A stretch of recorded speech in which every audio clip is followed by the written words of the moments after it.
So one of the ways that we are coping with the technology, we have partners who have industrial scale machines who've been able to accumulate capital and get very wonderful and revolutionary machines. We do organize a lot of student visits. What innovations in sustainable fashion are you most excited about as a school director here? Is that the capacity to completely recycle fabric. Feminist economy is about understanding the contribution of women in a society. Hello everyone, welcome in Made in Africa podcast that brings you true and original stories of Africans in a growing movement, highlighting the craftsmanship, creativity, and entrepreneurial spirit of Africa designers, artisans, and businesses. Kitenge Festival and Awards ceremony is a very wonderful event that seeks to promote, recognize, and award models and designers, opening up the fashion industry not only in Eldoret but in an entire country. Because Africans, we always know, a model have to be skinny. But when you go in a fashion show, we find these women who have money, who work in a bank, they have nyash, let's say that. Is that to change the game of fashion? That's in Kenya? Yes, that's to change the game in fashion and also liberating the African mind from the Western mindset. In today's episode, we will be Saitoti Meitamei, the founder and the CEO of the Liberating Fashion School based in Nairobi. Today, we talk about sustainable and technology in fashion and collaboration at his school. For both the Mr. Nairobi, Miss Nairobi, we will also be having the first and second runner-up category. It is a very wonderful celebration of fashion. This year, again, you are going to talk in the Africa Sourcing Fashion Week in Nairobi. What is going to be new is the conferences. The Africa Sourcing and Fashion Week has brought together very, very high-powered people from various organizations in the industry. Made in Africa podcast episode 21 is sponsored by the Liberating Fashion School. The school has a faculty of tailoring and fashion design and the faculty of creative media and technology. Ladies and gentlemen, welcome again in Made in African podcast. Today we are back with Mr. Saitoti Meitamei, the director of the Liberating Fashion School based in Nairobi. As fashion lovers and fashion enthusiasts, you commented with our first part and we are happy to bring him. How are you doing today? I'm doing great, Celestine. Good. How are you? Good. Okay. Good to have you back. Thank you very much. Today, many fashion lovers, some of them, they told me to congratulate you for the job you're doing. Thank you. Yes. Thank you very much. Yeah. Do you want to say them something? I don't know.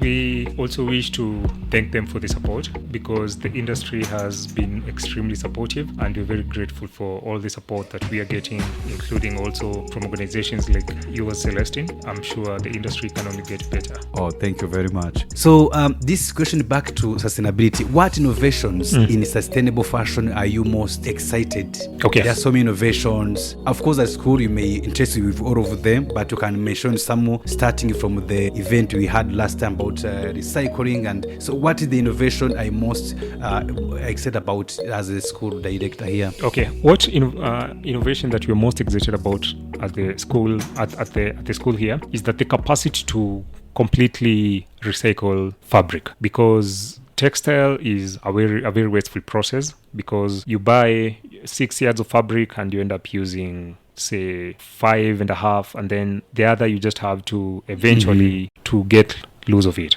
Okay. So there's a lot of technological advances in the fields of recycling these fabric, and I think it's really exciting, and we just hope to be able to access it very fast, get the equipment, get the machinery, so that we start with what our students consider as waste. That's very interesting. You mentioning about the technology. Yes. How are you compared with the technology? Because I met some of your students in one of the events. They were looking at this machine made in China. They were looking very interested. Like they ask price, how the machine works. Yes. So how are you coping with the technology in fashion? Okay. Are you a student able to live here, go to France and start a fashion? Okay. So one of the ways that we are coping with the technology is with our partners. So because we have partners who have industrial scale machines who've been able to accumulate capital and get very wonderful and revolutionary machines. We do organize a lot of student visits. Like at the moment, we are in talks with Vivo to have our students visit their facilities to make sure that they get the best first-hand experience of their advanced equipment. So we have we do establish a lot of industry visits once every so often to make sure that our students are able to see exactly how the industry is like from a manufacturer's point of view. Yes, and also we've been to we always visit annually several of the EPZs, and the reason we love EPZs is because most of course, over 95% of what they make is for export, and we find them to be really equipped and really up to terms with the modern machines. So it's always a very wonderful learning experience for our students. That's a very amazing. How do you balance business sustainability with educational quality? Because like you mentioned earlier, the school is performing well. A student from other schools, from even high institution, they came here to study here. So how are you balancing sustainability with educational quality to keep that quality education keep moving on in a sustainable way? So we are always constantly improving what we are offering to our students. So it's always a journey of a very dedicated process of reinvesting back whatever little that you get back into the school, and also making sure that we adhere to the highest standards in the education industry, and make sure that our students are also getting value for money. Yes, and we also do this through we engage our students. We have a very open door policy. We have ways. We have a feedback box. And we also engage them with in conversations every once so often to make sure that they can tell us what areas we can improve on. And from these kind of interactions with them, then we're able to really adjust very quickly and make sure that we're giving them the best service that they can get. That's very amazing. The Great Fashion School is collaborating with many events, many activities, many initiatives, like one of your mission. So, Saito, tell us more about Kitenge first and how the Great Fashion School is involved in organization and sponsorship. Okay, so Kitenge Festival and Awards ceremony is a very wonderful event that seeks to promote, recognize, and award models and designers. And it has been in existence for many years. And our students have always been interested and keen in attending and participating in the Kitenge Fest. And we've always been partnering with them and supporting them in whichever way we can. And for this year, we've partnered with them by hosting their auditions. They had the Nairobi Models audition at our institution about 2 weeks ago. So it's one of those platforms that's really opening up the fashion industry, not only in Eldoret, but in the entire country. So it started out in Eldoret. That's the home ground, home of champions. But it has been steadily expanding. It has been working with designers and models from all over the country. We've had, and even beyond Kenya and Africa, actually. So we've seen them partner with designers and models from Mombasa. They've done auditions all around the major town in Kenya. Recently, they did in Nairobi, and the most recent one was in Eldoret. Yes. That's very interesting. Talking about the concept of Kitenge first. Yes. I saw some of the designers trying to be preparing, showing how they are in Kitenge shops. They want to be prepared. Yes. How do you see the concept? Because some people, they are fearing making Kitenge, it's not just fashion design. So I want you to comment on the uniqueness of Kitenge. Like, you are an educator. You can see the designers, you can see the concept. So can you make it clear for fashion lovers to understand it's not just about Kitenge, it's about unique and creativity? Since you commend them for designers, I'm sure some of the students from here will be maybe probably part of the fashion show. Yes. So you see, Kitenge is something that we own as Africans. So it's a way of individual expression. It's a way of wearing our art and our pride. So it's a celebration of who we are as a people. It's Africa standing up and saying, hey, this is what we wear in Africa, and this is what is purely African. And so it gives the designers and the models the liberty to get unique, a boldly printed fabric and making very wonderful garments and showing people that you can be proud wearing a made in Africa and an African-inspired print on your outfit. So some fashion lovers, especially in Nairobi Yes. and in Kenya, they saw something as modeling audition that took place around here. Yes. And that was the aim of Kitenge Fest. Yes. So is it, how are you contributing to support them, or there is Okay. other way you are involved in the Kitenge Fest? So first of all, our main input is by ensuring that they had a smooth audition here in Nairobi.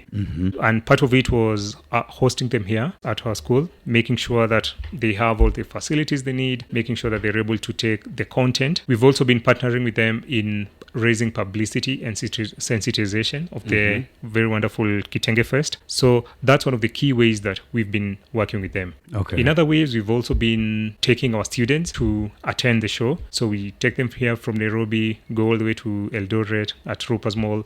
They witness the show, get to network with the organizers. So it's all been about networking and collaborating and making sure that we are able to provide our strengths to the very capable team at Kitenge Fest. Inform some other models, because there are many models who saw an audition here. The auditions, yes. And then they saw other audition that's going to be in Eldoret. Yes. So do you know how many models that are going to be part of the Kitenge Fest? Beside the Nairobi audition and Eldoret edition, is there any other audition, let's say in Mombasa or in other part of the country? Okay. So last year, there was an audition in Mombasa, in Nairobi, and in Eldoret. This year, I've been informed that there's the one that happened in Nairobi and the other one that's happening in Eldoret. And the whole point about having these model auditions is to give the models an opportunity to come and show their best work and their best side so that they get selected, because it's a competitive process. So models are invited. They don't just put a post and invite everyone. So they invite particular models who come in, and then from that batch of models, now they get to select through a very competitive process. And it's also very representative because it's done in Nairobi and it's also done in Eldoret. There is a comment, people, they commented, and one of them we are discussing is how people, they found the variety, because Africans, we always know, a model have to be skinny. Okay. But when you go in a fashion show, we find these women who are have money, who walk in a bank, they have Yes. nyash, let's say that, they have nyash, they have a big body. Yes. And then when they come in a fashion show, they're like, I see a skinny model who is wearing, I don't see myself. But this audition of Kitenge, Yes. we saw, let's say, plus different size, body sizes. different bodies. So what is that? Is that Okay. to change the game of fashion? That's because in Kenya? Yes, that's to change the game in fashion and also liberating the African mind from the Western mindset. Because for a long time, we in Africa have always been told that, models have to be skinny, they have to be tall. There's only a very, very narrow description of who can be a high fashion model. However, in Africa, our women were created differently. And you see, we will have to disqualify very many of them in order to be stuck with the Western description of the dimensions of a model. So, the other key point is, you see, a fashion designer doesn't just make outfits for a model. So they need to make outfits that where when they get to the runway, they're a representative of the actual market that the designer is targeting. Because you see, with growth, with aging, the body changes and there's something you can do, but there's also the natural growth that, you can't be 50 kgs and, Even about you, many models, Yes. once they get I've been days models, they start with them 10 years. Some of them, they become mother. Yes. So the size changes. The size Some of changes, them, and it's only healthy that you gain weight, especially as a mother. You're breastfeeding. Yes, so it's only important, and I think it's very good to have like a diverse array of models so that they can actually represent the target market of these designers, and it will also make it easier for the designers to sell the outfit, because most Kenyans don't fit in that criteria. Most potential customers don't fit into that criteria of the model size body, right? Yes. Yeah, that's a very interesting. And it also boosts the esteem of plus size women, because for a very long time, and also plus size models, they've been ignored by the industry for the longest time. But right now, due to the amount of recognition that they're getting, it's really boosting their body positivity and their self-confidence, and they're able to hit these runways with other different sizes of models. Yeah, it is very interesting. Actually, I think you are doing very good, and I was going to inform fashion lovers and fashion enthusiasts. Now, if you are in Kenya, in Nairobi, you don't have to worry to come to Kitenge. Before even I tell you to come to Kitenge, let's Director Saito tell us what should now Kenyans expect from Kitenge Fest. Okay, so what Kenyans should expect from Kitenge Fest 2025 is a very diverse collection from a carefully curated list of leading designers. So we have designers from very diverse backgrounds, and we should all expect a very, very wonderful show. And secondly, there'll also be awarding. So be ready to get to see the different categories of talents getting awarded, which is very wonderful. And we can only wish that other event organizers emulate what Kitenge Fest is doing. Yes. That's very interesting. And I want to inform dear listeners, fashion lovers and fashion enthusiasts, businesses. In today's episode, we have other parts to talk about the delights and the plans and the project and the future. But today's episode is also focusing on the partnership and the collaboration the Liberating Fashion School is having in 2025. So, Director, I thought we have a Mr. and Miss Nairobi. Yes. Tell us more about this, and also again how the Liberating is involved and what Kenya should know, fashion lovers, about this beauty pageant. Okay. Thank you, Celestine. So, Mr. and Miss Nairobi is a biannual beauty pageant that is organized by Delight Technical College. And the reason that we have Mr. and Miss Nairobi is because Nairobi is a melting point of culture, and we saw it wise as the capital city of Kenya to be engaging and recognizing the wonderful skills that we have in the country. Yes. So Mr. and Miss Nairobi, second edition, will be happening on the 3rd of May at the University of Nairobi Graduation Square from 2 p.m. to 8 p.m. So we've had a very, very talented and skilled group of models who will be competing for both the Mr. Nairobi, Miss Nairobi. We'll also be having the first and second runner-up category. So it is a very wonderful celebration of fashion. And the models have so far competed in 2 categories of sustainable fashion and cultural wear. Okay. So on the finals, they'll be competing on the introduction, evening wear, and official wear. Yes. So it's about bringing models together and making sure that they're able to interact with other stakeholders like yourself, Celestine, like fashion designers, other players in the media industry, and making sure that they're in the right spot to get noticed and maximize and just build networks and do what they love. Okay. Yes. That's very interesting. Looking at I met the Mr. Nairobi. Oh, that's what who is very bright man. That is, looking at him, looking at what the confidence and the skills behind him, there is no doubt that the second edition of Mr. and Miss Nairobi is going to be very amazing. According to you, if you look at the past edition, the winners, what do you think winners have gained from this competition? What do you think the impact the competition created so far? Okay, so the winners have immensely benefited from this competition because there's a cash prize element. So all the winners are given monetary award. Secondly, they've been recognized in the industry, and they've also gone on, like I'll give you the example of Warren Petrus, who is the current and reigning Mr. Nairobi. So he has gone on and competed internationally, and he's also the reigning Mr. Heritage International.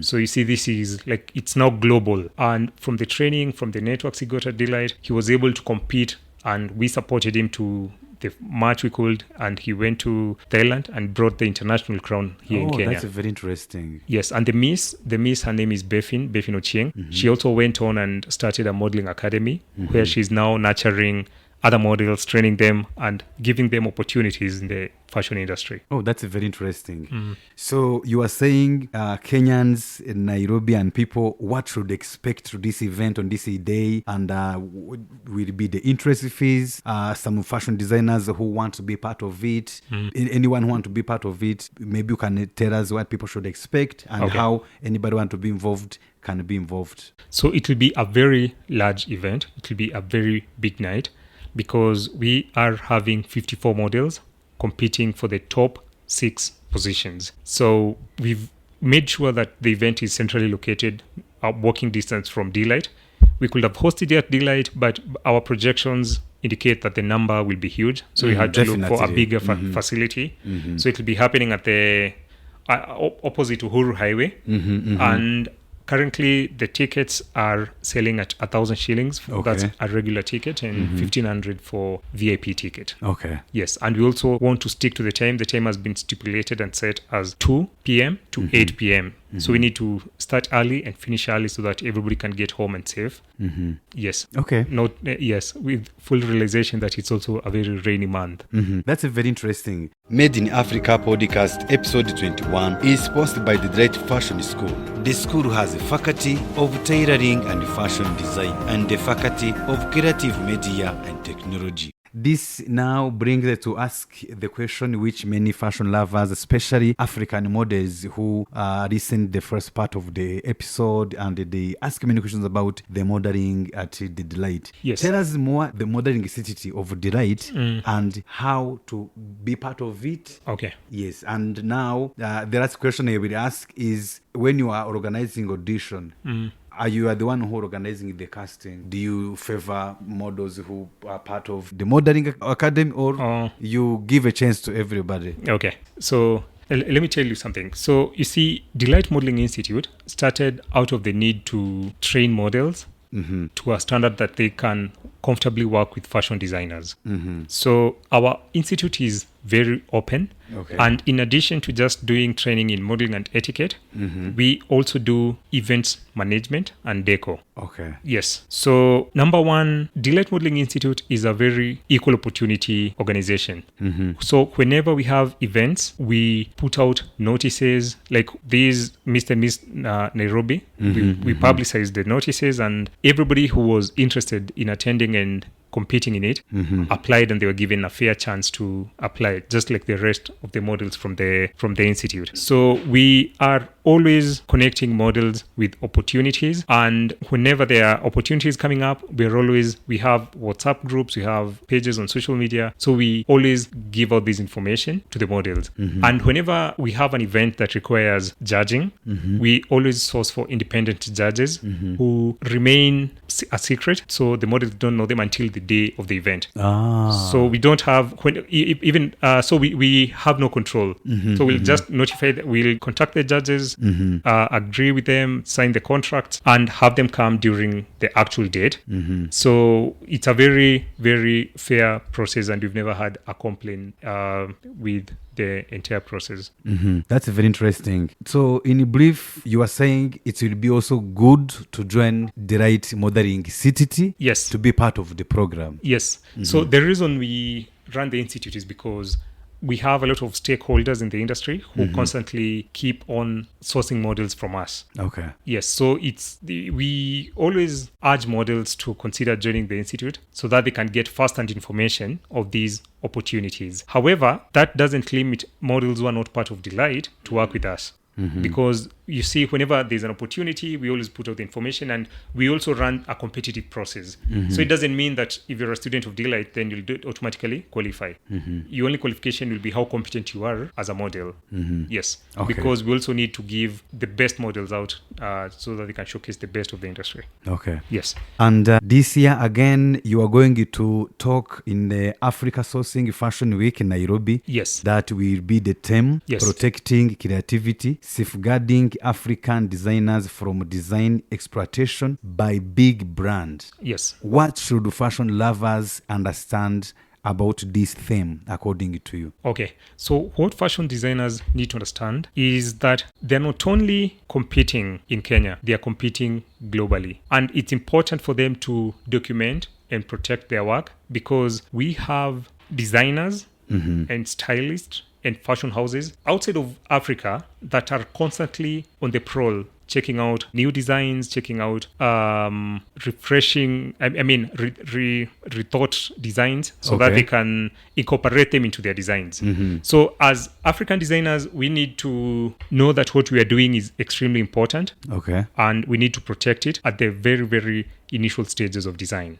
Yes. So looking at this topic, protecting, let's say, small brand or promoting small brand so they can equally make living to other brand. Yes. Looking at the Africa Sourcing and Fashion Week 2025 edition, according to you, what do you think is going to be unique?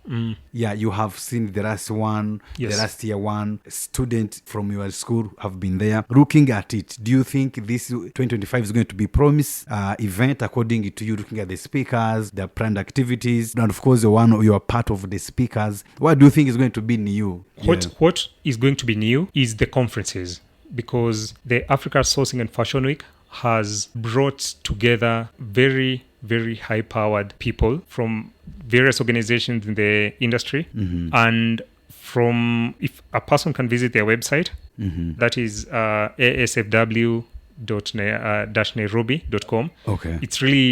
It has all the upcoming conferences, it has the schedules per the days, it has the details of the speakers, their titles, and it's a very, very well-sourced, well-researched conference. So I think that's one of the things that will stand out. And also due to the fact that they have exhibitors, they have visitors from over 30 countries. Yes. Okay. That's very interesting. Another topic is to talk about which you not to be part of that panel, but I think I would like to ask you, so some fashion lovers understand your key takeaways on that. There is empowering women in Africa through textile leather industry. Yes. What is your takeaway to this? We have talked about in the first edition how the Direct Fashion School, one of the key is also empowering women from all categories, from Muslim community to Christian, from all over. How do you think about this topic according to you? That's a very wonderful take, because you see, women and their contribution to the economy has always been something that has not been fully quantified. And you see, recently I was even having a conversation with a friend, and I was telling her we need to do something called feminist economies. So, in a feminist economy, it's about understanding the contribution of women in a society. Because even if you look at the traditional African society, women were expected to, stay at home, look after the kids, cook, wash the house, wash the dishes. So that is something that has to be quantified, because it's also a factor in the economy, and they're also contributing largely to make sure that things are running smoothly. Yes. So it's something that has been overlooked over the years. And whenever people are, even when your countries are calculating things like GDP, they'll always say, these are the amounts of goods that have been goods and services that have been produced by this country in 2024. And nobody is counting about what especially the women have done. You see, the lady who's looking after the kids at home, that's an economic contribution. It needs to be quantified and also put into these GDP calculations. So that is the aspect that we're talking about. And coming closer to now the fashion and to the fashion industry. So definitely the women also need to be empowered, because they've been left behind, and many of them also tend to fall off their career paths, times due to maternal duties. So they are particularly vulnerable, and they need a particular spotlight to make sure that they're able to compete in the just given equal opportunities as men. There are two more, I know, fashion lovers and fashion enthusiasts. You don't want him to go, but time flies. So what advice would you give to younger people considering a career in fashion? The same time, you can also tell the students now who are looking to come. Okay. Yes. So I will tell people who are considering a career in fashion that it's a very, very rewarding career, and it has a lot of opportunities. So there can never be enough fashion designers. And the fashion industry in itself is extremely wide. And it's a matter of personal creativity. And as I always tell our students, nobody has a monopoly on ideas. So you can always create. And it's also a very big sector in the economy. And right now there has been a lot of deliberate effort from the private sector, from the government, and from individuals to make sure that the local fashion sector is thriving. So everybody in it is in it to win, and we will wish to welcome all creatives looking for a place to nurture their talents and their dreams. We welcome all of them to Deloitte Fashion School. They're welcome here, and they'll be supported, and they'll be given the skill and the support that they need to make sure that they realize their future, not only for Africa, but globally. You are among the people who holds the history of fashion education in Kenya. So that's why we are happy to be here today. Thank you. And so how do you see fashion industry in Kenya, and how do you see the future of Made in Africa? Okay.